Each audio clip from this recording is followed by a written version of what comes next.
Alhamdulillah, inilah sapi-sapi persiapan untuk Idul Adha nanti dengan harga manis. Ini besar-besar, kamu sehat, kita udah jamin kesehatannya. Ini sapi-sapi kemudian ya, makan tuh besar-besar tuh. Nah, lihat, lihat bareng, tuh, lihat. Nah, kita sapi-sapi sehat kita semua. Ini lihat nih, karena keberatannya pada tiduran nih. Luar biasa. Nah, ini kalau kita siapin dengan harga manis, harga yang terendah, harga ekonomi. Ini karena harga nanti kita jual harga petani, bukan harga pembisnis atau harga pedagang. Tapi ini kita harga petani langsung kita berikan nanti. Tuh, lihat nih sapi-sapi. Mantap semua, sehat, besar, tinggi dan panjang.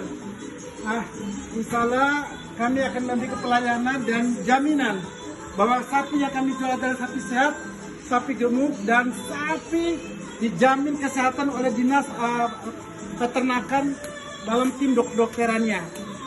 Oke, ini kita sapi-sapi banyak yang kami akan berikan nanti.